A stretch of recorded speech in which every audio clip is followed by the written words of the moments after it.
Hi, gang, it's Adam. And Patrick.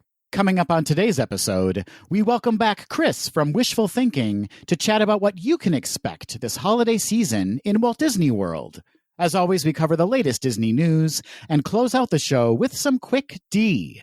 All that and more on today's episode of Gays Do the D. To all who come to this happy place, welcome.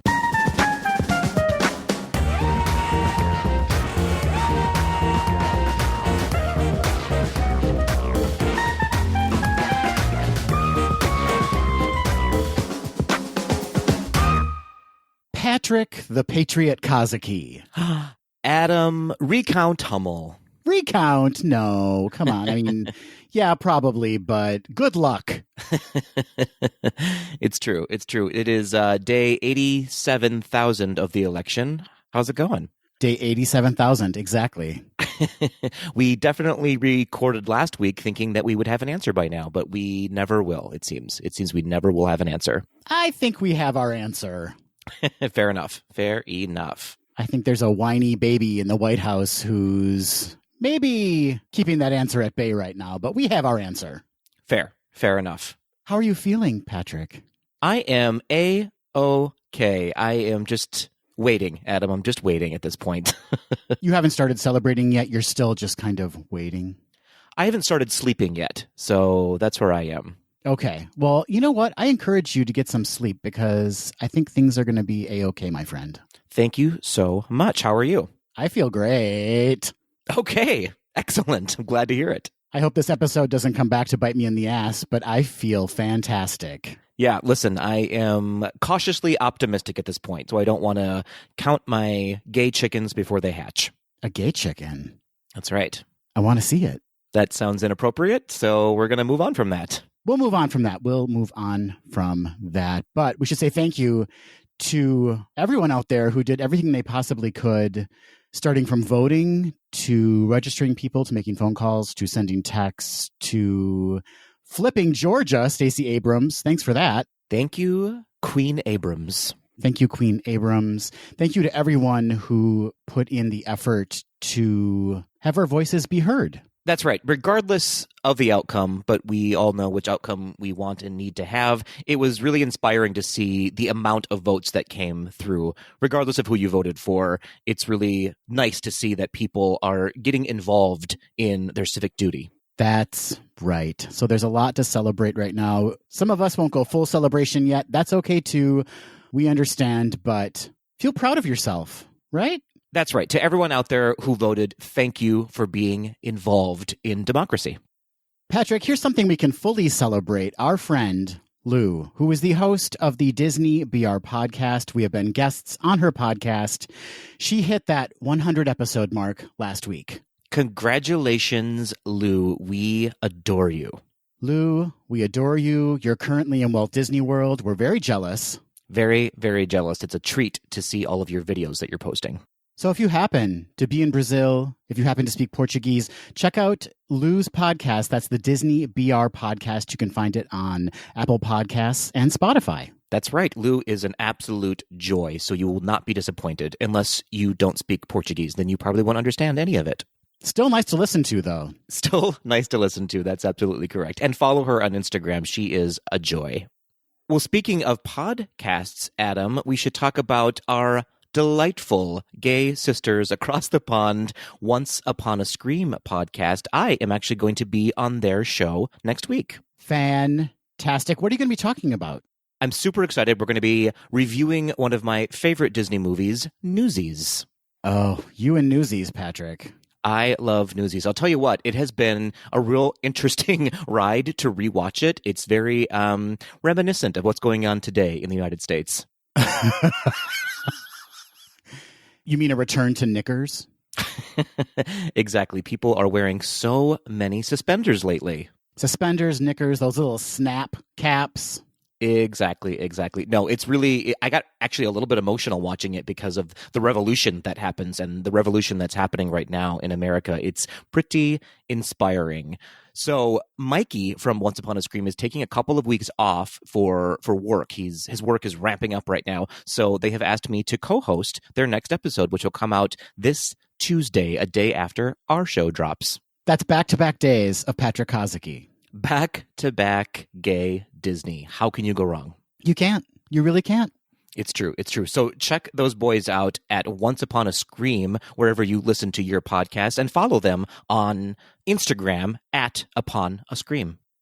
Looking back to last week's episode, Patrick, we received some Tweedledee feedback regarding our feature segment, Fab 5 Moments of Joy in the Disney Parks. We sure did, and what a delight it was to see everyone's favorite memories.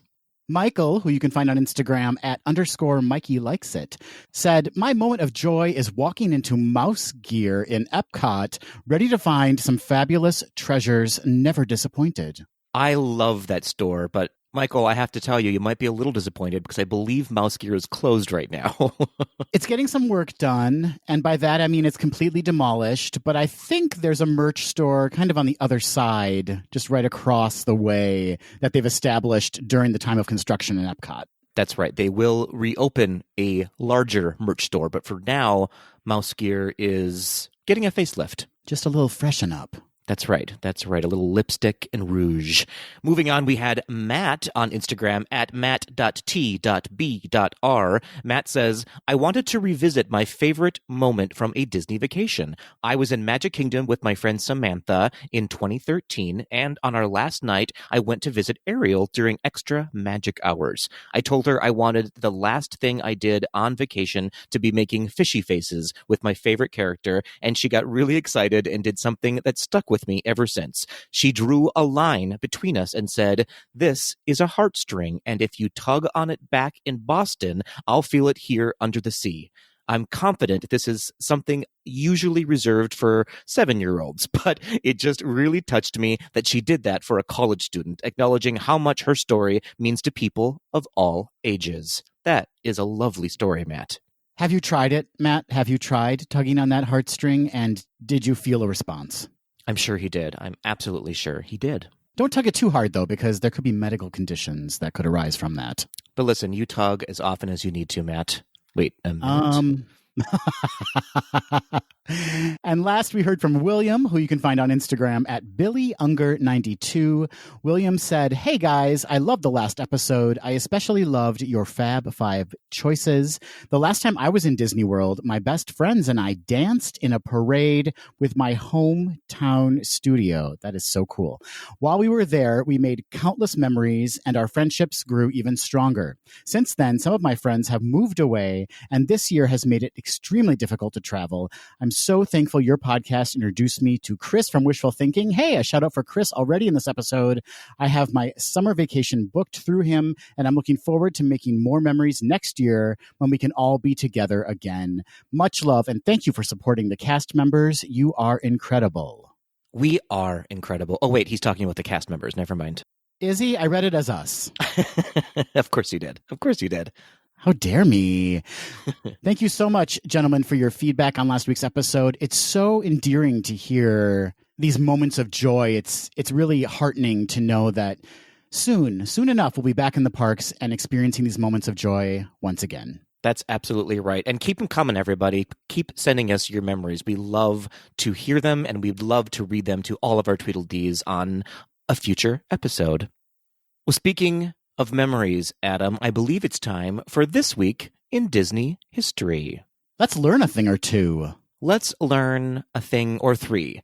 The first on our list is 21 years old. On November 9th, 1999, Adam, the Skyway in the Magic Kingdom carried its last guest across the park. It originally opened with the Magic Kingdom in 1971 and was built by von Rahl of Bern, Switzerland, the same company that built the Skyway in Disneyland, which coincidentally closed 5 years earlier on the exact same day. That Skyway, it was an experience. I never rode it.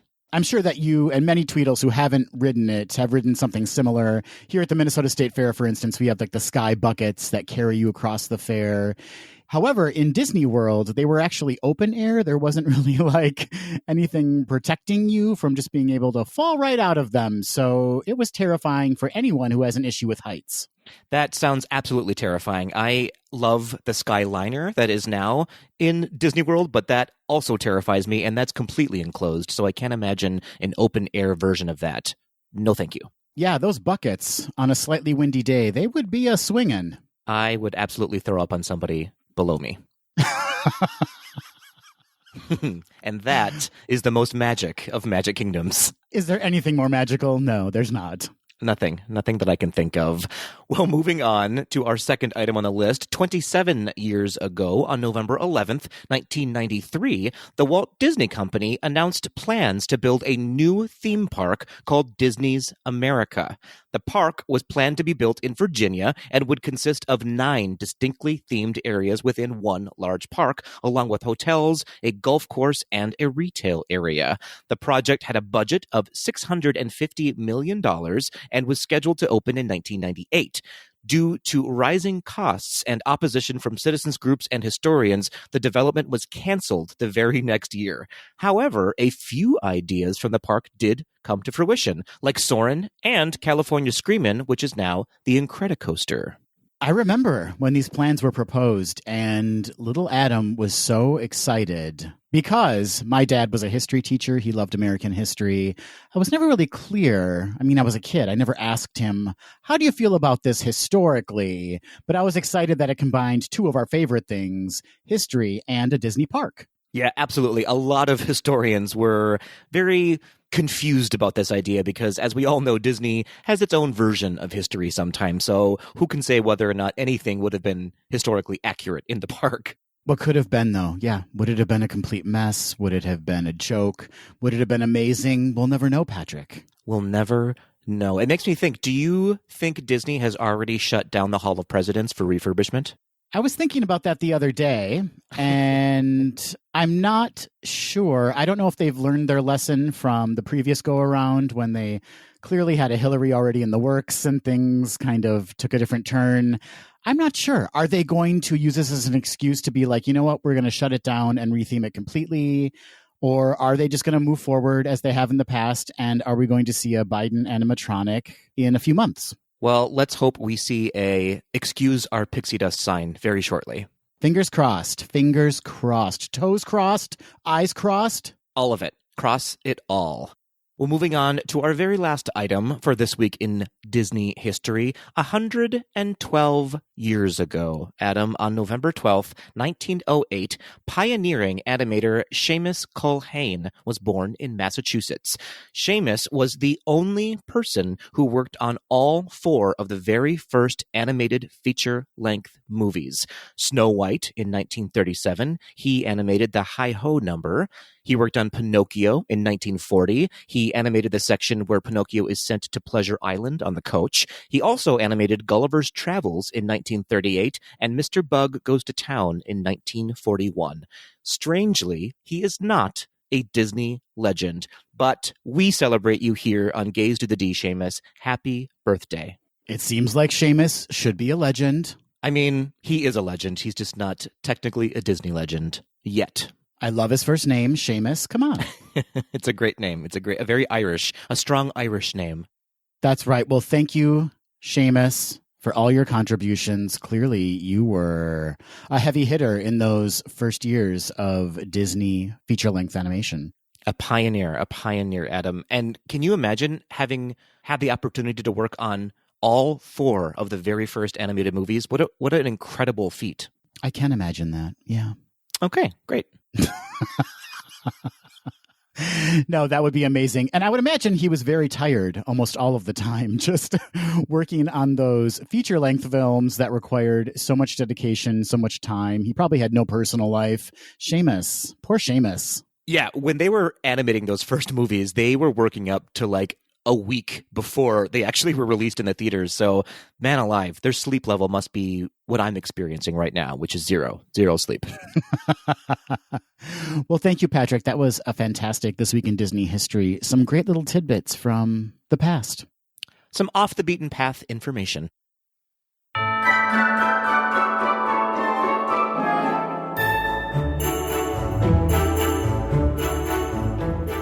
Patrick, believe it or not, it is already week 2 of our Thanksgiving thanks giveaways. I am a little freaked out that in 2 weeks, Thanksgiving will be at our doorstep.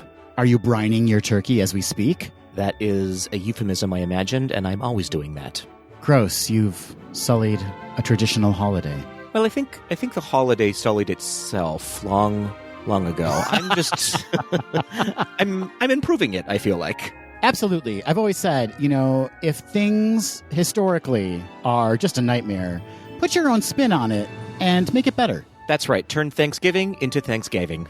Thanksgiving, and that's just what we've done. But before we move on to our week 2 Thanksgiving thanks giveaway, we need to announce the winner of our week 1 Thanksgiving thanks giveaway. I'm so excited, and I just can't hide it. So for those who were unaware, our very first giveaway, and let's be clear, if you're unaware, you are in the minority because we had so many entries, Adam. There were a lot of entries, Patrick, and I started to feel bad because I had tagged circa 1955 in the post, and then I realized, I think Nicole gets notified every time someone comments, and in order to enter, people needed to comment, so I apologize, Nicole. I imagine she threw her phone completely in the garbage. It's in the garbage. She has revoked the giveaway. She will no longer be giving away the amazing prize pack she put together. JK, Patrick, what's in that prize pack? Well, it is a Lux Illum circa 1955 candle prize pack, including We Wants the Redhead, which is inspired by Pirates of the Caribbean. And side note, that candle smells exactly like Pirates of the Caribbean. It also includes Ghostly Grounds, inspired by The Haunted Mansion, The Wildest Flame in the Wilderness, inspired by Big Thunder Mountain Railroad, and a glass tumbler candle featuring churro and buttered popcorn scents, which is a one-of-a-kind candle. So the lucky winner will be the only recipient of this candle. That's right. It goes Hope Diamond, and then this layered candle right below Hope Diamond. Exactly. I recommend that you get on a ship and just throw it into the ocean, just like in Titanic. And when you do it, can you just make a little... It took all of her energy, Patrick. It took all of her energy to throw that little heart of the ocean into the ocean. Well, that's why she got the Academy Award undeservedly. Come for me, folks. Come for me for that one. I don't care. Oh, dear. We have to get back on track, Adam, with our winner. A deserved winner, I should say. Yes. Who is the winner? Well, Adam, we must have a drum roll. First, you're welcome in advance. Here is the drum roll to announce our winner.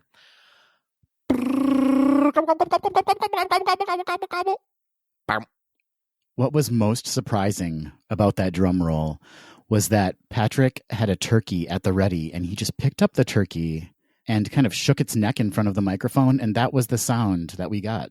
That's right, but you should all know that no turkeys were harmed in the recording of this episode. No, it was consensual, for sure. So the winner is Curtis. Curtis, congratulations. Curtis can be found on Instagram if you want to hunt him down to steal those candles at csbrown22. You want to steal those candles. I want to steal those candles. I might be coming for you, Curtis. And for those of you Tweedles and Instagram followers who did not win, head on over to circa1955.com to purchase some candles of your own. There is an extensive collection there inspired by the attractions, the treats, the scents of the Disney parks.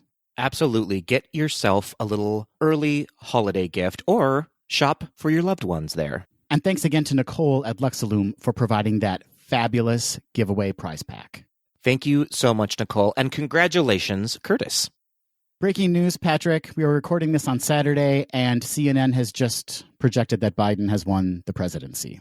This is how podcasting works sometimes, folks. When you start recording, the world changes. Just like that. And how should we celebrate this news? How about by announcing our Week 2 Thanksgiving thanks giveaway? Patrick, are you ready for this? I'm not ready for anything anymore, Adam. I'm at a loss for words.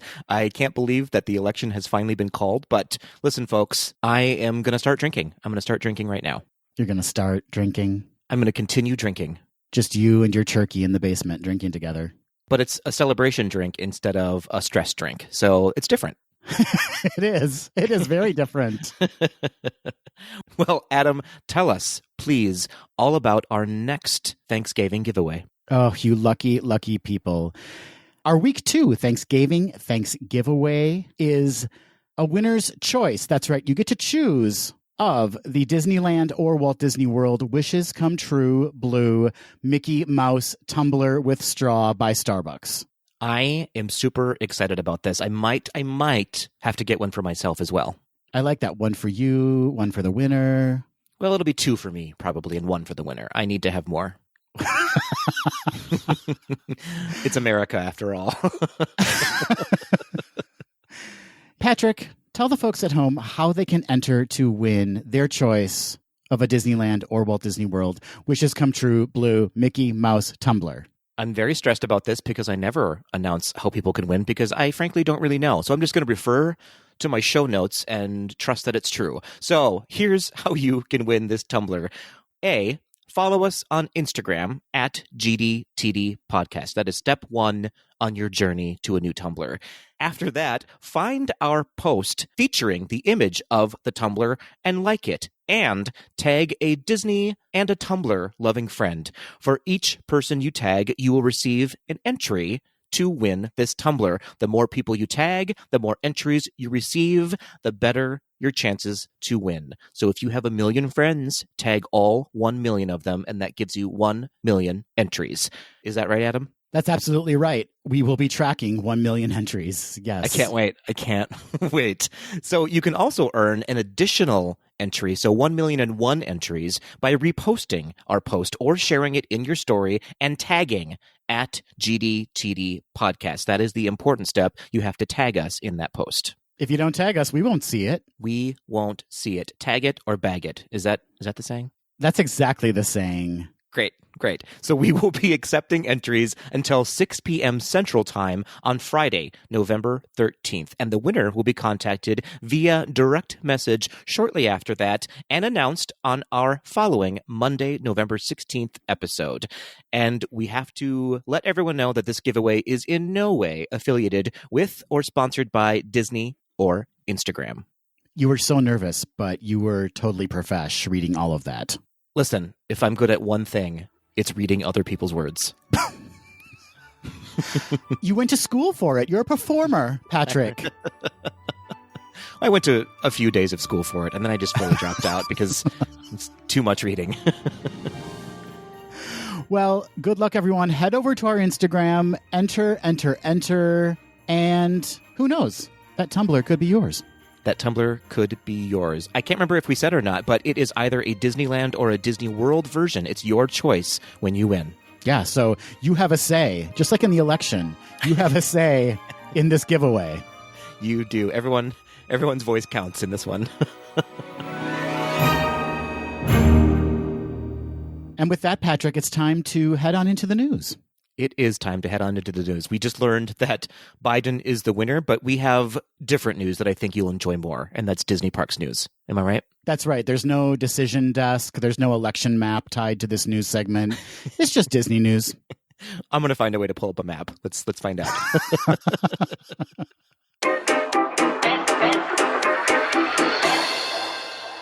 8 California mayors, including Mayor Harry Sidhu of Anaheim and Mayor Eric Garcetti of Los Angeles, as well as the mayors of San Diego, San Jose, Fresno, Bakersfield, Riverside, and Santa Ana, have penned an open letter to Governor Gavin Newsom requesting that he reconsider the state's safety guidelines and offer a new plan to reopen theme parks. The letter states, quote, "The guidelines put forth by your administration were released within the framework of prioritizing public health and safety for guests and employees. This is the right focus. However, economic and public health are not mutually exclusive goals." End quote. The mayors assert that evidence shown to the Newsom administration supports the decision to loosen restrictions for theme parks. They also argue that forcibly closing the various parks until well into next year would cause continued negative impacts for the people employed at the various locations. The suggestions proposed in the mayor's letter include operating at 25% capacity City, strictly enforcing mask requirements and temperature screening for all who enter and advanced reservations. The letter also requests that some of the heavily impacted cities be included in conversations to come to a new solution.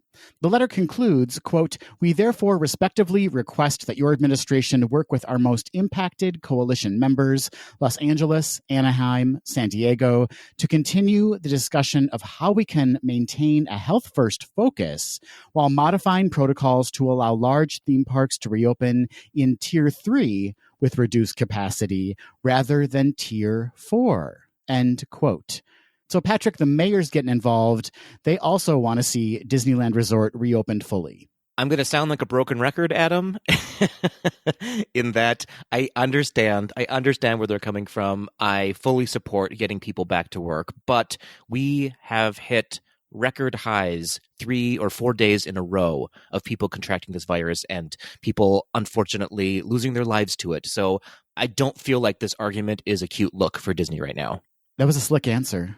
PK, you should consider running for office. I might just do that. Your platform is more merch, less lurch. I don't know what that means. That's a good platform. You should be my campaign slogan writer. No, you do not want that. That is not what you want. That's fair.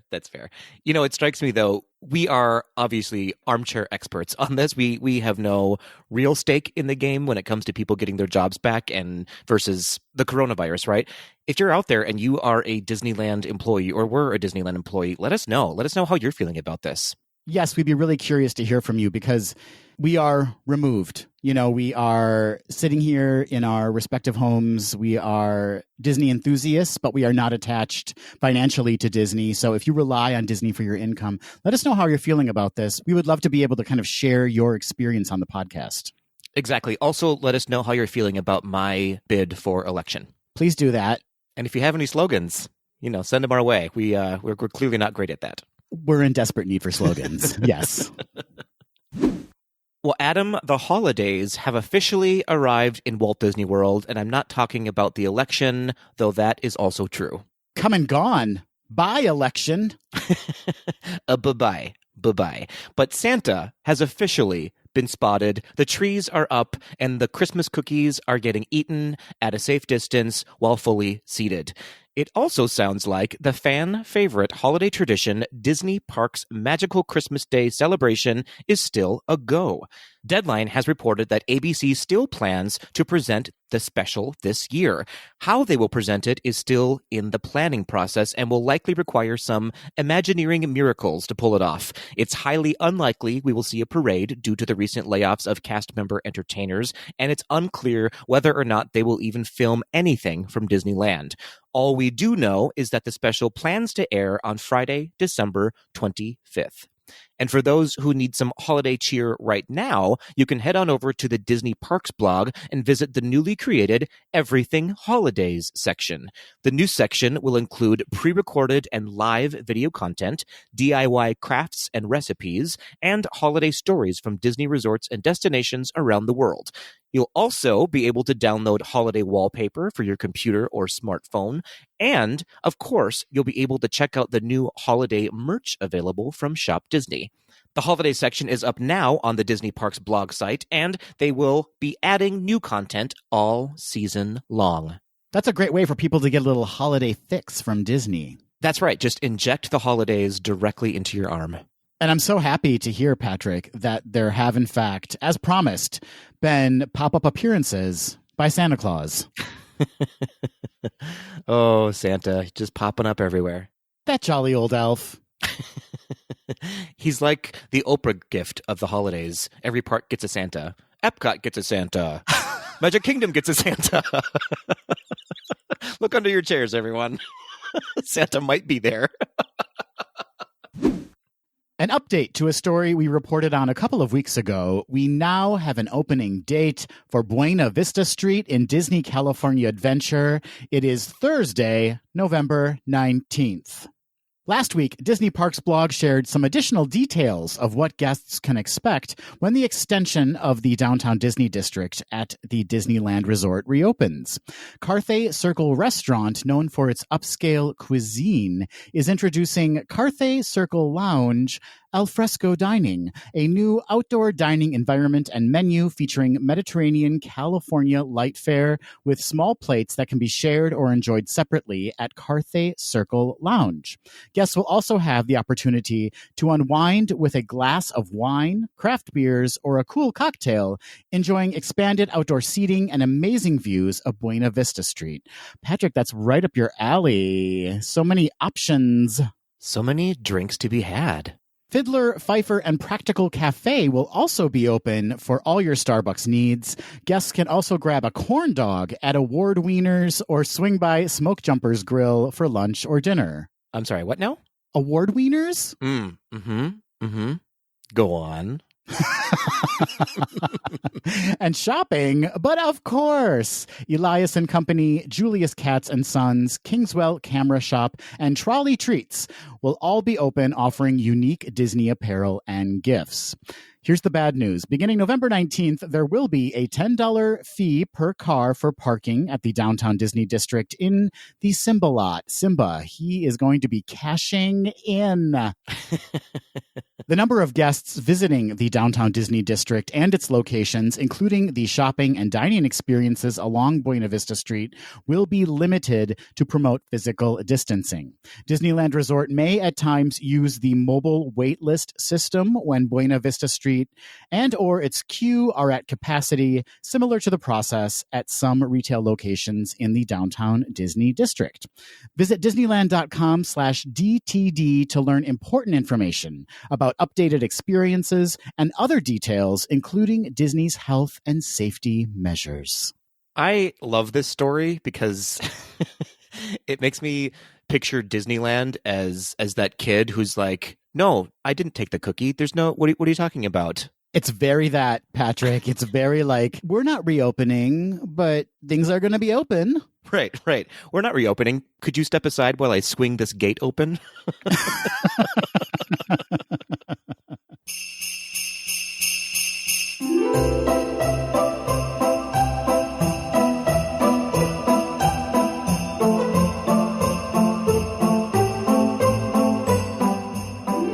Patrick. Yas, Adam. I think it's safe to say that we here at GDTD have fully embraced the holiday season, have we not? I have been celebrating the holidays since March 3rd. Okay, that's very specific, March 3rd. Hey, I am committed. I should be committed, actually, is what I meant to say. And the reason we've embraced the holidays, some of us since March 3rd, is because we've been living in a very strange year. 2020 has been the strangest of strange years. What do you mean? Just a few things happening. Got it. All kidding aside, we have been craving any reason to celebrate and spread some more joy. Of course, today we've gotten one big reason, well, two, with Biden and Queen Kamala Harris. And the Queen, yes. But, as you said, the holidays are around the corner, and we are ready for it. We are, and all of our Tweedles, I'm sure, are ready for it as well. Some of them may have planned trips to Disney World to celebrate the holidays, and some of them may be thinking about heading down to Disney World to celebrate the holidays. I know I'm thinking about it. I'm not ready to go just yet, but I'm definitely ready to at least think about it. Well, do I have a treat for you, Patrick? What's that? The treat is Chris from Wishful Thinking. He is back on the podcast to talk about what we can expect this holiday season from Walt Disney World, whether you're going, whether you're not going, even if you're not going like we are. It's just nice to hear about the holiday season in Disney World, is it not? Absolutely. And it's nice, it's so nice to have Chris back on the pod. Exit polls have told us that he is more popular than the two of us. Yes, and as we know, exit polls can be wildly incorrect, but these are accurate exit polls. Yes, our Tweedledees would never lie to us. For those that don't know, Chris is a full-time authorized travel agent specializing in Disney destinations, including Walt Disney World, like we'll be talking about today, Disneyland, we'll be talking a little bit about that too, Disneyland Paris, Tokyo Disney Resort, Disney Cruise Line, Adventures by Disney, and Aulani, a Disney resort and spa in Hawaii. Amazing. And something we've said 8 million times, but it always bears repeating. To use Chris's services is at no cost to you. Just incredible. He is able to provide you all of the planning. If you're not a planner, you just don't want to do it, contact Chris. He will do it all for you, and you will pay the exact same amount as you would have if you didn't use his services for a Disney trip. That is such an important point, Patrick. It's so worth repeating. He costs you nothing, and he has all of the knowledge you need. If you have never been to a Disney park, use Chris, because he will be able to hook you up. And quite frankly, you could be paying less because he will hook you up with all of the deals that he knows about. That's right. Before we bring him in, we just want to mention that you can find Chris online at wishful-thinking.com, and you can find him on Instagram at wishful_thinking with no I's. That's wishful_THNKNG. Well, what do you say we bring in our version of Santa Claus, Chris from Wishful Thinking? Welcome back to the podcast, Chris. Thanks, you guys. It is a beautiful day in New York City, and it's a beautiful day in America. Truer words have never been spoken. How are things in New York right now? I imagine the celebrations are deep. They are. I mean, so as we record, there have been celebrations in the streets. So if you suddenly hear a lot of clanking of pans and honking of horns, that's what's going on. Although that also is just kind of a typical street noise day in New York City. So you never really know what's going on. I'd also like to update our listeners with the fact that Patrick has been delivered champagne by his husband, Dan. That's right. Cheers, everybody. I wish I had something to open. Oh, I do have a beer. I think I have a leftover beer or two from, we had an election night party and we didn't finish we actually fell asleep like at 3 a.m. on the couch, just like surrounded by cheese fries. That's been my week. My week has been leftover beer and cheese fries. Well, my sources tell me, Chris, that there is no tequila left in New York right now because of you. I don't know who your sources are. Mum is my word. Well, Chris, we have a lot to celebrate. And speaking of celebrations, how about that for a transition? Good segue. Thank you so much. We need to talk about what is going to be happening in Walt Disney World this holiday season. You know, it's an interesting year. We're dealing with a pandemic. And for people who might be traveling down to Walt Disney World for a holiday visit, things might be just a little bit different than what they may be used to or what they're expecting, right? Yes, but literally as we speak, Disney has just unfurled decorations and celebrations and food excitement all throughout Walt Disney World. And they're also bringing some of that over to Disneyland with the partial reopening there. And the new character cavalcades have just begun in the last few days. So anyone that's visiting Disney now has the chance to start experiencing that. And it's only going to get even better from here. Super exciting. For our Tweedledees at home, some of this news you may have heard directly from us here on Gays Do the D, but Chris is here to add just a little more holiday color to some stories and celebrations that are happening throughout the parks. And I feel fortunate because I have actually just recently left Orlando. I spent pretty much all of July, August, September, and October in Orlando, just visiting the park as often as I could, almost every day, just to really understand the new reality of how things were playing out. So I feel like I've been able to grasp everything from the new park pass system to the social distancing measures, how the character cavalcades are working. And really, that's just so I can help better guide my clients and guide my guests who are booking travel and just help them prepare for what's happening. So I've got a lot of firsthand observations just to kind of fill you guys in on, plus some of these new holiday things. That's why we are thrilled to have you here. Guide us, please. Guide us, Chris. Let's start by talking about what we can expect regarding food for the holidays in Walt Disney World. My favorite subject. And one of mine, as some of your listeners probably know, Epcot hosts an annual international food and wine festival that happens every fall. And that's been happening over the last few weeks, and that extends through the end of November, through November 22nd.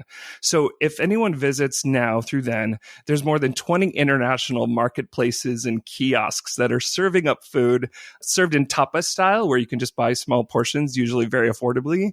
But a lot of the favorites, I should say, of the International Food and Wine Festival are currently happening at Epcot. So there's food from Africa, the Alps, Brazil.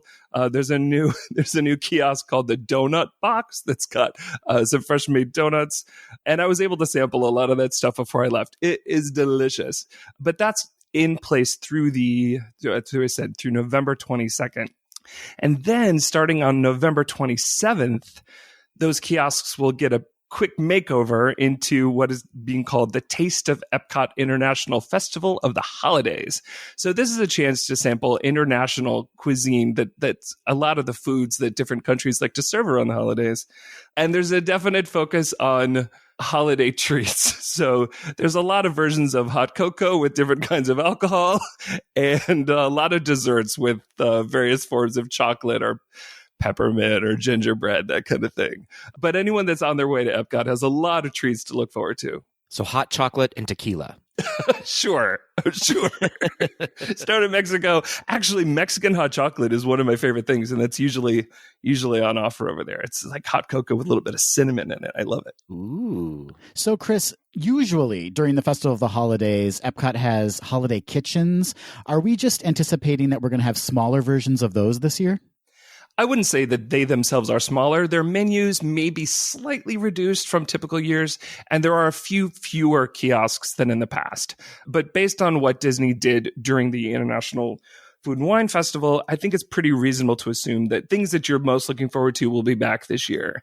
One thing that has a kind of positive impact of the COVID protections around Epcot is that, because of social distancing and because of the focus on outdoor dining, that naturally fits in with Epcot because you can stroll from kiosk to kiosk, and Disney has provided lots of additional seating and tables for you to sit and nosh and enjoy your food with the other folks that you visited the park with. So the kind of new era lends itself well towards what's happening in Epcot's Food and Wine Festival. We talked a little bit in our news segment about what we can expect from Disneyland and specifically DCA. They're reopening Buena Vista Street to kind of expand the downtown Disney district. Is there anything special we can expect there? Well, I think there's still a number of outstanding questions about exactly how that's going to work. They have announced that they will be opening on the 19th of November. And as some of your listeners might already know, Downtown Disney has been open for the last few months. On occasion, the Downtown Disney district does reach capacity, and they're pausing admissions until that capacity decreases. So one thing that I can recommend is anyone who is thinking of visiting, especially anywhere around Christmas, should book an advanced dining reservation somewhere within Downtown Disney and or one of these new reservations that's going to be available at the Cathay Circle Lounge within Disney California Adventure. Having a reservation gives you a priority entry when they've started to reduce capacity. I know a lot of our Tweedledees are huge fans of the sort of novelty popcorn buckets. Will Disney be doing some special holiday ones this year? Do you know? I think it's reasonable that they will. They've already released at least one popcorn bucket. I kind of love those popcorn buckets, but I don't own them. But I know that people love to collect them.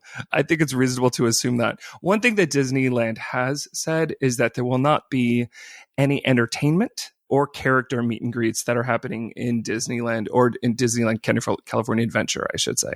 So although you will be able to enter the park, or at least a part of the park, without having to pay for admission, you shouldn't expect the full Disney California Adventure experience once you're there. It's essentially limited to some restaurants, some additional food kiosks where they'll be having holiday treats and churros and a lot of those kind of Disney food favorites, and then some additional al fresco outdoor dining at the Cathay Circle Lounge. That's so funny. We were just talking in the news about how they're really walking a fine line here of like, we're reopening part of the park, but it's not really a theme park reopening because there's no characters now. So it's just an experience, an expansion of the downtown Disney district. Exactly. And as I'm sure many people are aware, Disneyland has certainly been pushing back, including in a pretty public way, about wanting to reopen the theme park safely. And I can understand where they're coming from. Disneyland is very similar to the Magic Kingdom and other Disney theme parks around the world, and they have very strictly implemented these safety protocols. As I said on one of my previous appearances with you guys, I was stunned at how efficiently and how effectively Disney is enforcing those protocols. Everything from they've now got signs upon entry saying that if guests do not wear their masks properly, they may be asked to leave.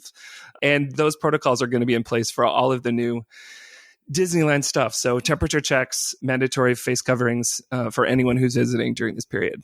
Well, Disney is certainly a machine when it comes to implementing whatever they have to get ready for crowds and safety measures. One part of that machine is how they decorate the parks. Can you talk to us a little bit about some of the decorations we can expect? Is it going to be limited? Is it going to be kind of the same? What do you think?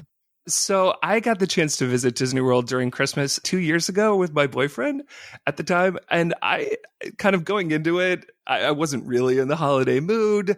My life had been really busy. To be honest, things were not going so great with the boyfriend. So I wasn't really sure whether this was going to be a good trip or a bad trip. But once we got to Disney World, just seeing the way that Disney embraces the holidays so completely, I mean, it sounds cheesy, but it really did like uplift me. It provided a lot of actual joy, both for me and for my boyfriend. We had an amazing time. We showed up with our holiday tacky Christmas sweaters, and it was great. I think based on what we've already seen with the decorations that just went up at Walt Disney World, they are going full out. I mean, most of these decorations have kind of been sitting in storage waiting from previous years, and Disney's happy just to kind of put them all back up. One big thing that is changing, I think you guys are familiar with this because you've mentioned it before. You guys are fans of the Christmas tree trail over at Disney Springs, right? Listen, Chris, I love the Christmas tree trail. I do not love when the Christmas tree trail is kind of jammed into a corner of Disney Springs because it is so popular and so crowded, but the trees themselves are beautiful, yes. So I have to say that I do not completely concur, but you can make fun of it. You know, do you remember that 2012 Olympics meme that went around from that American gymnast that Michaela is not impressed? Do you remember that meme? Yes. Yes. So that was me when I did the Christmas tree trail. I, unfortunately, was one of those obnoxious children who thought himself very creative and very imaginative. So every year when it was time to like decorate your Valentine's Day boxes, I was always the one who was like, I've got the most creative idea for my Valentine's Day box. And that, unfortunately, was me as I was walking through the Christmas tree trail. It just seemed like a bunch of tchotchkes just like tacked onto trees. I was like, I think I could do better than this. That said, a lot of people do love them and they're a lot of fun. But one thing, you're going to be happy if you make it down this year because rather than cram them all into one little tight alleyway, they've decided to spread them throughout Disney Springs. So that'll give you more opportunity just to go exploring. Beyond that, have you guys ever experienced the snowfall in a Disney park? I personally haven't. I've only actually ever seen the holiday decorations just right after the holidays, so as they start to take them down. So I've never been part of the full celebration. And I've danced in the snow on Main Street, Chris. Okay, so you know what we're talking about. Disney's brilliant Imagineers have created a magical snow feature, which typically happens on Main Street USA during the Christmas parades, and especially during Mickey's Very Merry Christmas Parade. But they have announced that magical snow feature is going to be not only within the parks, but also coming to Disney Springs. So you'll definitely get to experience some real kind of holiday magic, even without going into the parks. Beyond that, they've also announced that they're bringing the Jingle Cruise overlay back to the Jungle Cruise in the Magic Kingdom. And they're doing all new castle projections onto Cinderella's castle. They're not doing what's called the Dream Lights, which are essentially just like the little white twinkling lights all over the castle. They're not doing that this year. Instead, they've got a whole new selection of projections that'll happen on the castle. And they're also doing new projections over at Hollywood Studios on the Tower of Terror. So there's definitely going to be a lot of kind of festive stuff happening. They're also bringing back a lot of the most popular holiday decorations to the hotel lobbies of the various Disney World resorts. My personal favorite is the beautiful Christmas tree that happens over at Disney's Wilderness Lodge. If you have the chance to visit there, anyone can. You might want to book one of those dining reservations over at Whispering Canyon.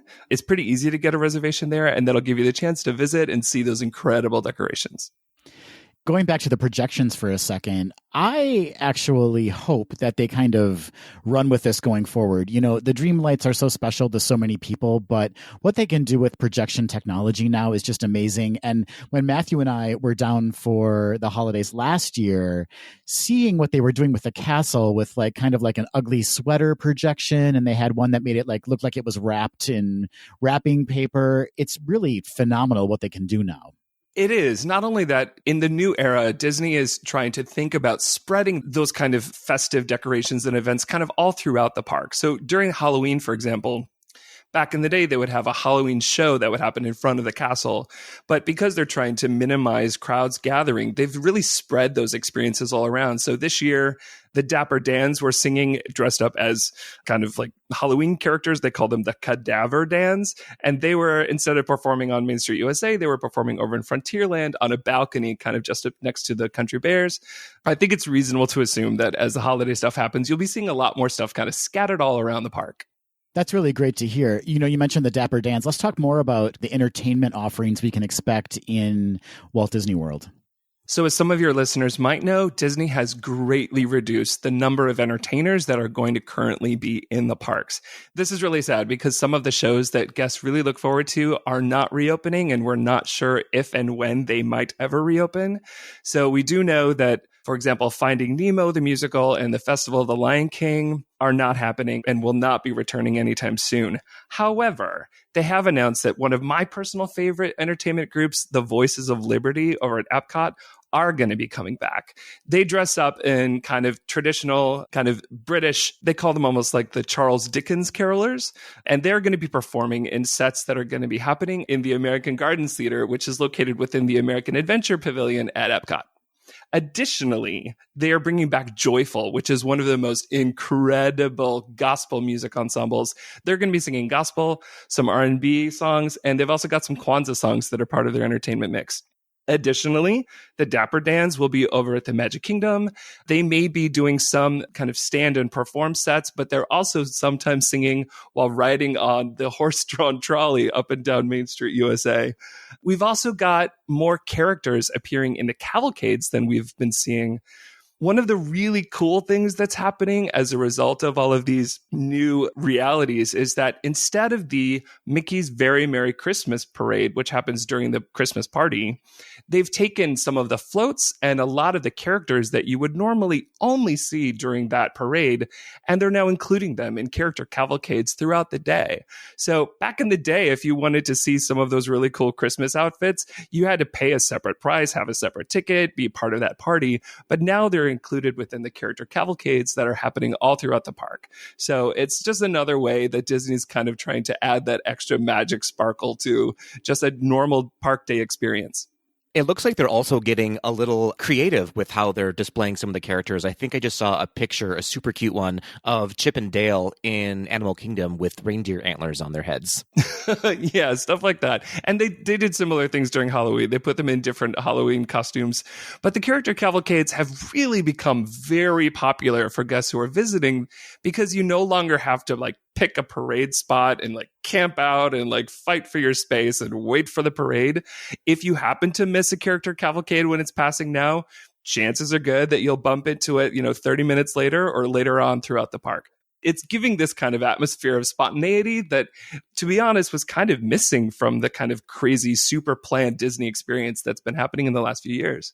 I was just going to say that, it's kind of exciting to not be expecting something or to not look down at a schedule and know that you're going to be experiencing a certain character on a float or riding a horse down Main Street. It's very similar to kind of what you experience at Disneyland more so, where you just come across characters and there's no set schedule to them being there. It's just like this magical moment you have. Yeah, that said, if you do have people coming with you who maybe really are looking forward to seeing a particular character, which especially happens with kids who really are dead set on seeing a particular character, maybe a princess or something, I do have a guide that I share with my clients. And anyone who's listening, if you just visit my website, you can sign up for our newsletter, and I will send you literally a list of all the character cavalcades, generally who's appearing in each one and about how often they appear. And I've also got some cool viewing locations that in case, for example, you want to have a seat and enjoy your lunch, I can tell you some places where you can sit outside, enjoy your food, and then enjoy characters passing by you. For a moment of speculation, Chris, if you're allowed to speculate, do you foresee maybe Walt Disney World embracing this more going forward, where they will have these kind of magical moments just happening randomly in a park? I love to speculate as much as the next person, but I don't think any of us really knows what the reality is. Disney is preparing for a gigantic celebration of its 50th anniversary next year. So we're expecting them to rethink a lot of the park experiences. One of the things that they've already announced is coming is a new interactive app that's going to be called the Genie. It's kind of themed after the genie from Aladdin. And we are expecting that that's going to be essentially a online guide that might even provide like a touring plan to help you know how to navigate your day. Some people think that we'll see an expansion of the virtual queue that we're using currently for Rise of the Resistance, to have fewer spaces where people have to wait around. So we don't really know. We do know that there's a number of major headline grabbing experiences coming to Walt Disney World. And so when those new attractions open, for example, I think it's reasonable to assume that there'll be a lot of additional changes coming along that just to accommodate the crowds, handle social distancing as it remains necessary, and really try to delight the guests. Yeah, I would totally agree with that. If I was a betting man, I would assume that Disney is taking note of what's working well now. And once they can return back to quote unquote normalcy, we'll probably see a mix of very scheduled appearances. Like if you need to see Mickey Mouse, you know where to go. And all of these pop-up appearances, which I hope they do implement. I think it makes it a lot more magical for a returning guest. I agree. That said, a lot of people also do look forward to something like some character dining, where at the very least, you know, you're going to have the chance to see some folks. And it seems as though Disney is slowly trying to reintroduce more character dining. Not too long ago, they brought back the character dining experience within Hollywood and Vine over at Hollywood Studios. The characters were dressed up in Halloween costumes for the last month or so, and they're right now switching over to do some holiday costumes there. So that's a chance to see Minnie Mouse. They've got Goofy dressed up in his Santa outfit. Oh, and I failed to mention, Santa himself is now part of the character cavalcades in all 4 of the theme parks. And he's also making appearances in a kind of socially distanced way over at Disney Springs. But one of the things I always look forward to is seeing Santa Claus as he parades down Main Street, USA. He's always got a bunch of reindeer in front of him. And for whatever reason, it makes me feel like a kid again. Those prancing reindeer, they have some sass, those reindeer. I've got my eye on Blitzen. Yeah, we've been making jokes for, months, Patrick, about all of the pop-up appearances by Santa Claus.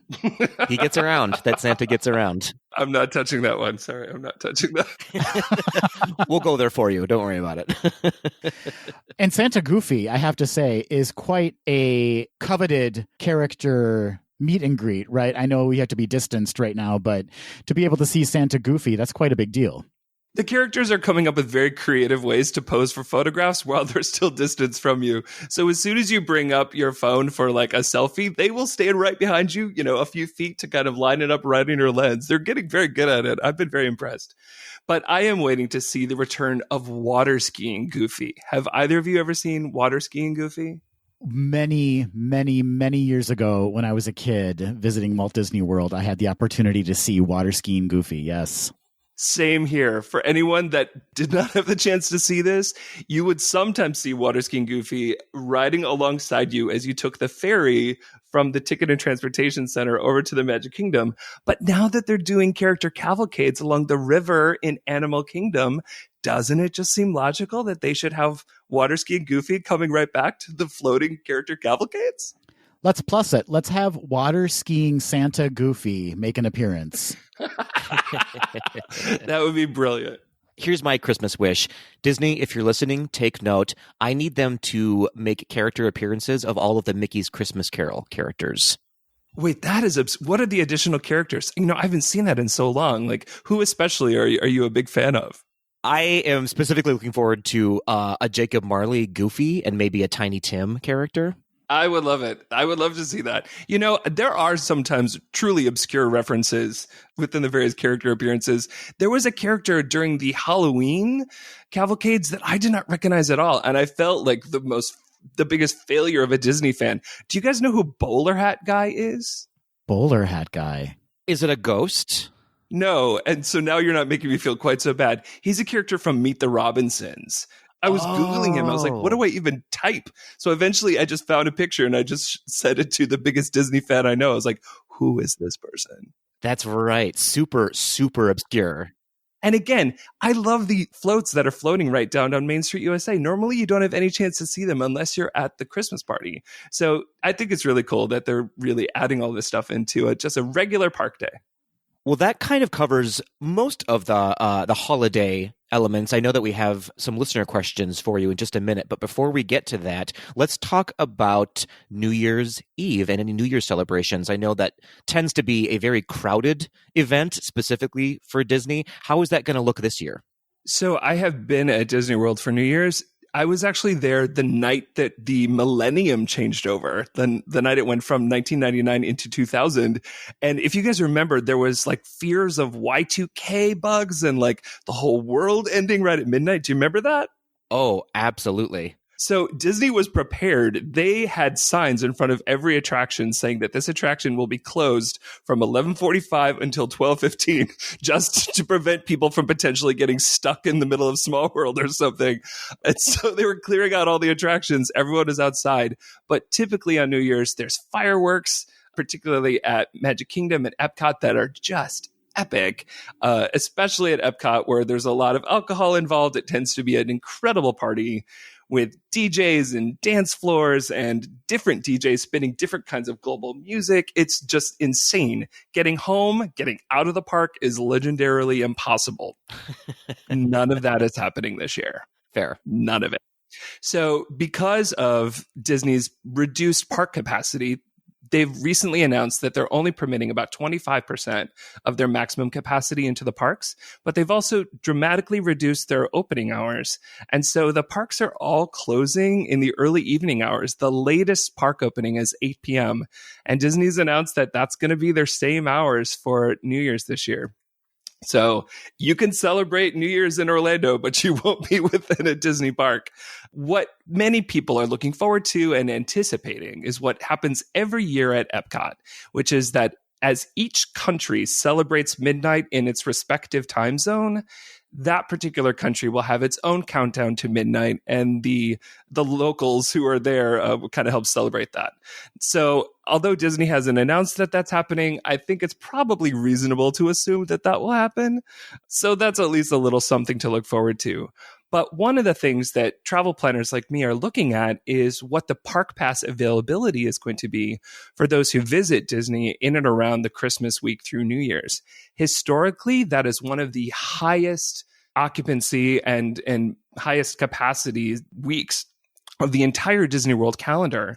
And now, because we finally have the chance to truly view what the availability is for park passes, that gives us some sense of how many people are planning to attend.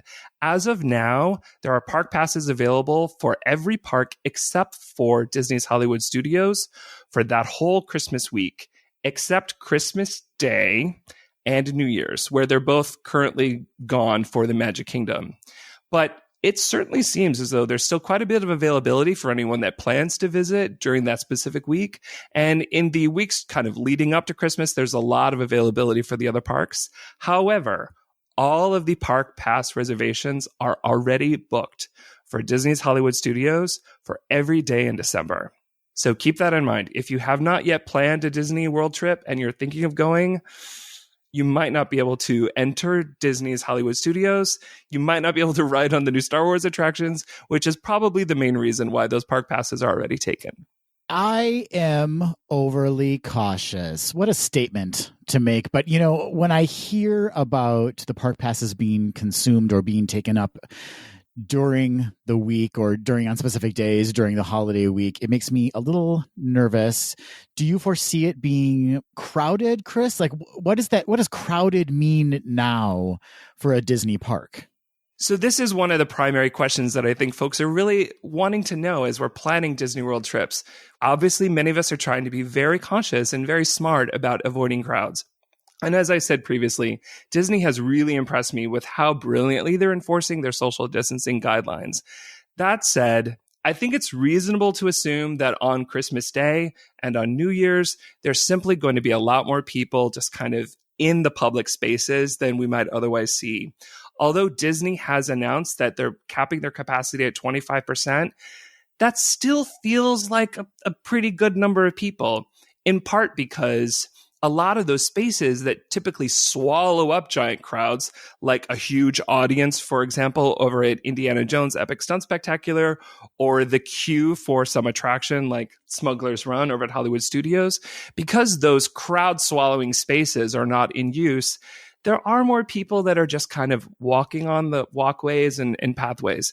So although people are being very good about respecting distance, if you are extra cautious, or if the sight of a lot of people does make you feel nervous, I probably wouldn't attend either like Christmas Day, Christmas Eve, or New Year's Eve, New Year's Day. Fair enough. I have a specific question for you, actually, since we're talking about getting to the parks. What are some deals that are maybe happening right now through the end of the holidays that might entice someone to actually book that trip?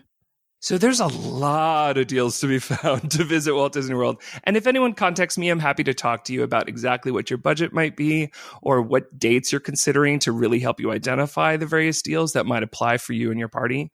Right now, they're offering a special promotion through December 25th, where you can do a 4-night, 4-day room and ticket package at select Disney Resort hotels. And they're offering, up to $500 on a lot of those packages. So that's for guests who want to stay within the Walt Disney World Resort hotels. Beyond that, there's some incredible rates currently available at the Disney Springs hotels and a lot of the partner hotels that are scattered throughout Orlando. The reality is that not a lot of Americans are traveling now. Some are, but it's nowhere near historic patterns. And so many hotels are offering some of the best discounted rates that I've ever seen just since I've been traveling to Disney World on my own. So if you want to save some money and if you feel comfortable traveling now, you can certainly save a lot of money. That said, Disney has also just announced a tremendous promotion throughout the spring and into the early summer months for various kinds of party sizes. And if you're a Florida resident, there's even more options available for discounts. Well, there you have it, folks. If you are wanting to visit Disney World during the holiday season, there are incredible deals right now for you. You might want to take advantage of those and make a little trip. Are you going to buy me a trip, Adam? Is that what you're saying right now? Patrick, I'm telling you right now, your gift is a trip. I am fully funding a holiday trip to Walt Disney World for you. You're just trying to get rid of me on the podcast, aren't you? Listen, a week or two would be such a respite. A vacation for me is a vacation for everyone. I want to jump in and say that I'm talking to a lot of folks who might not be looking at holiday travel right now, but they are ready to dream about next year. And because there's so much stuff coming for the 50th anniversary, and because Disney has announced promotional rates that are extending through April of next year, there's a lot of bargains to be had into the spring. So if maybe you're not so much looking for holiday travel, but you just want to give yourself something to look forward to, now is a good time to book. I just helped a family the other day. Oh my gosh, they're taking their kids on a surprise cruise. And then after that cruise, they're going to take them to Disney World. And that's not until June of next year.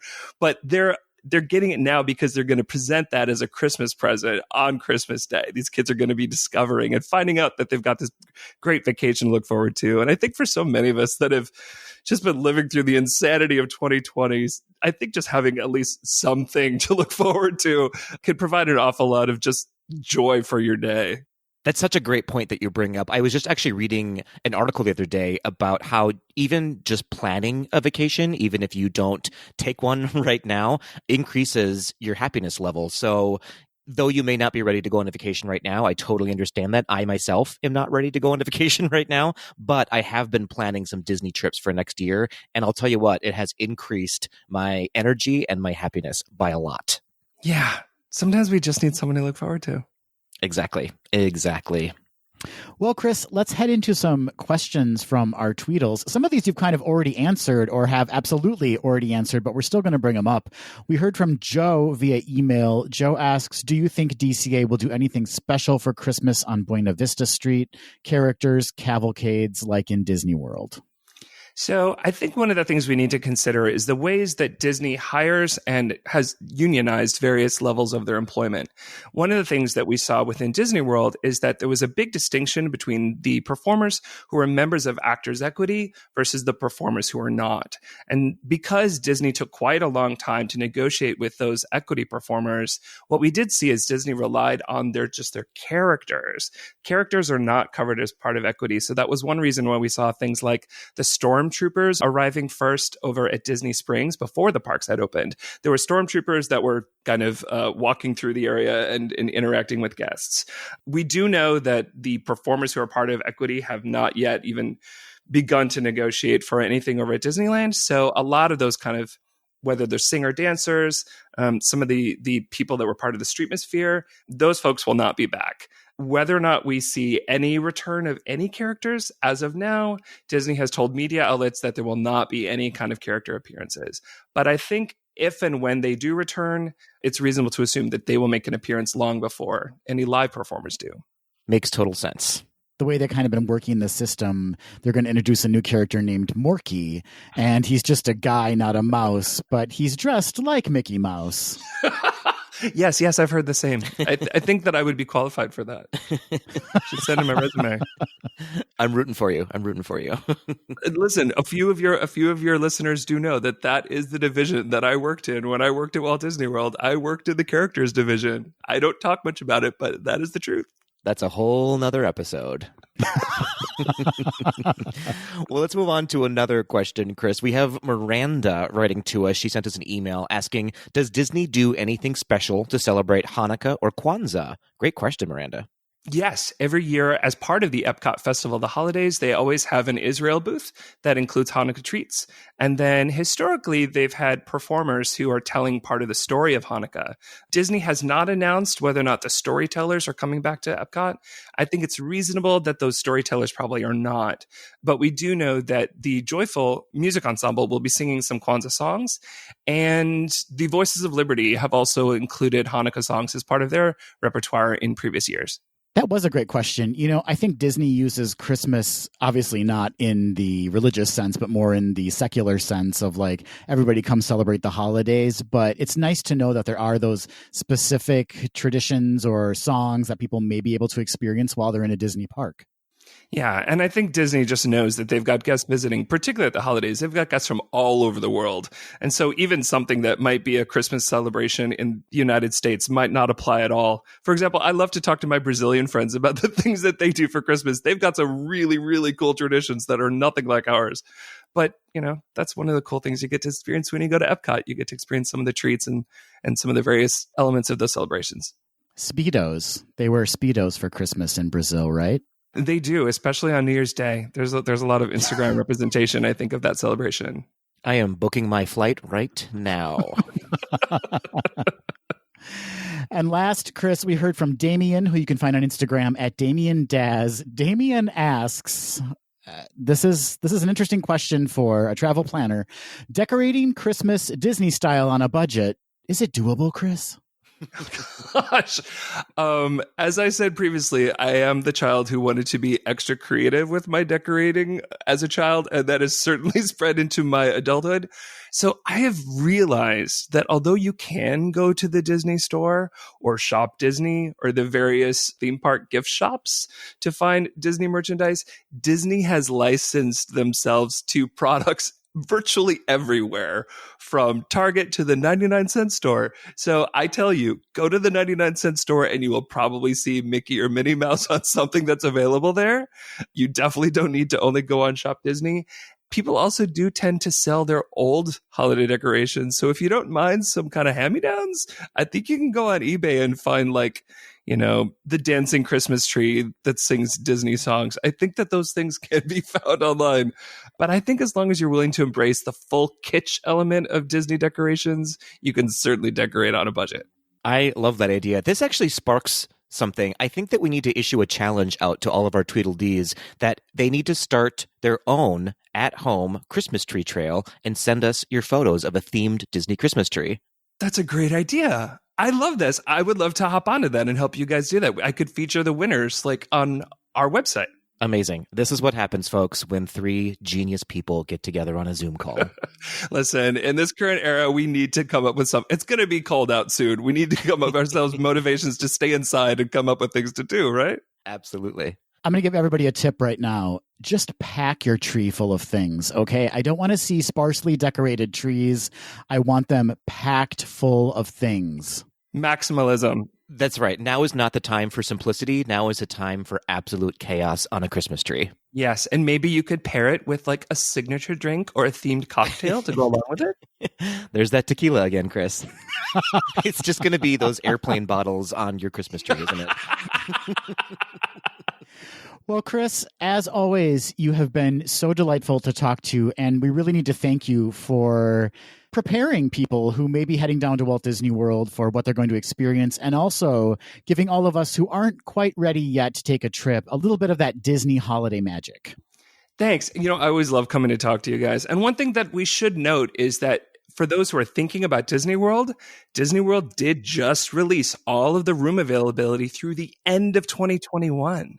So if the thought of a Disney holiday sounds exciting to you, we can book now for December of next year. It is wide open, and especially now, all of the various room categories, all of the different options are all available.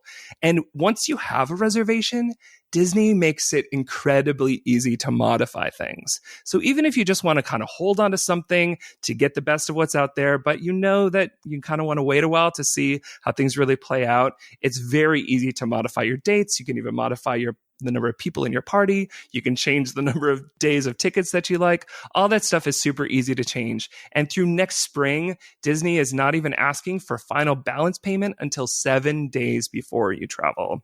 So Disney's being incredibly generous and flexible right now. So I think that's yet another reason for folks to get in touch with me. And I would love to brainstorm with you about what might be fun for you guys to do. Can you remind people where they can find you online and on social media? Yes, of course, I would love to. So Wishful Thinking is on the web at wishful-thinking.com. And then you can also find us on Instagram. It's wishful_ and then thinking with no I's. So that's THNKNG. But you can find me on the web. You can also shoot me a text message. And again, if you visit our website, you can sign up for a free newsletter. We actually just put out like a full free guide of like the reality of how things really are at Disney World now. After spending a few months there going in the parks every week, I've got a lot of inside tips. Everything from how to avoid the kind of longer lines that are happening at Splash Mountain to kind of how get a sense of when you should do your dining and which reservations are the most important ones to get these days. I've got all of that available. So go to my website. You can sign up for a free newsletter and be happy to help anyone that wants to get in touch. Well, we certainly have quite a few Tweedledees who are huge fans of yours. So you've already helped a lot of our fans so far. So thank you for that. Honestly, through you guys and through some of your listeners, I have made some new friends. So I'm grateful to you guys. As you should be, Chris. As you should be. One thing that I haven't told you guys yet is that I'm actually heading out to Disneyland from here. I'm going to be going out there next week. I'm going to be staying out for the reopening of Buena Vista Street. So I'll be posting photos and updates from Anaheim about everything that's going to be happening out there. So I'll make sure and update you guys on what I'm seeing. Well, we'll have to have you back on the pod so you can talk all about it. Absolutely. Thanks, Chris. Thanks, you guys. Have a great weekend. Happy holidays.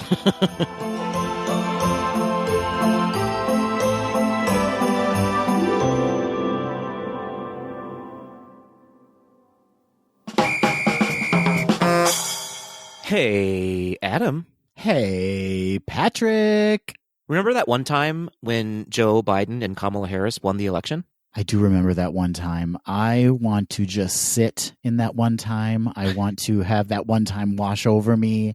I want to hug that one time. I want that one time to be with me for a long time. Yet we're still waiting for Nevada, so...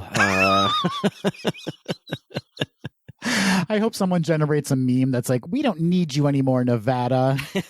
Yes, we do. We need Las Vegas. We do. We really do need Las Vegas. And thank you to all the voters in Nevada who voted for Mr. Biden and Ms. Harris. That's right. And to all you counting votes in Nevada, we hope you're listening to our podcast while you're doing it. And we, in jest, say, please hurry up.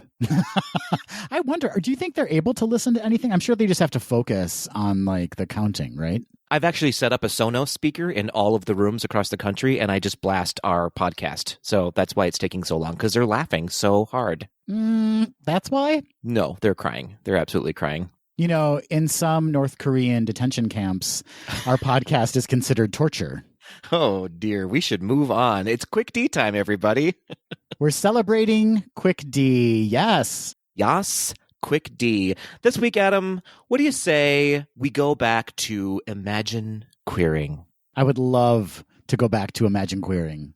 Mostly because neither of us have bothered to come up with a question for each other. Sometimes we just don't remember. Sometimes you don't remember. I will be ordering a pizza directly after this, so if we could just get to the Quick D, what do you say? Let's do it. Great. So for those of you who don't know, Imagine Queering is where Adam and I select an attraction randomly in the parks, and we give it a gay overlay, a gayverlay. Is that a thing? I don't know. I think that term could have several meanings. There's going to be a lot of gayverlays happening tonight after this election. Get out there and celebrate, but wear a mask. Wear a mask, make sure it's consensual, and do it 6 feet apart. I don't know how that's going to work, but... Protection for your face and for your... All right, Adam, the Chewbacca mug has been opened. He is staring you in the face right now. Are you ready? Wear a penis mask. That's where I was going with that. Wear a penis mask. A cask. Or a pask. Depending on how vulgar you want to be. All right. Here we go. I have selected an attraction randomly out of Chewbacca's head, and we are gayverlaying Slinky Dog Dash. The stretching possibilities. Oh, my. It's going to be a long one. A relatively new attraction, and we've already decided it needs to be gayer. Everything needs to be gayer, don't you think? I think so, yeah. Well, right away, I'm thinking this ride should just be an ode to gay men and their tiny puppies. You know who you are out there. The ones who have sort of a Paris Hilton little dog purse, basically. Uh-huh. So everyone just gets a puppy to hold while they're on the ride. Oh. There's no way this won't succeed. Can you imagine? Oh, I would love that. Maybe the ride cars are now painted in like a Louis Vuitton clutch pattern. Right, absolutely. And instead of Slinky Dog, it's actually Paris Hilton just going, "That's hot." Oh, dear. Oh, no. That's so hot. You know that portion of the ride when you stop for a moment and the ride's kind of spinning up to launch you into that giant hill? It's just Paris Hilton going, hot, hotter, hottest. Instead of, here we go. That's hot. And then you just launch. I think we've done our job. I think couldn't be gayer. I just want to add, as a parting gift, when you get off the ride, you do get a full velour tracksuit with Juicy written on the booty. Yes, you get that at the puppy return style as well.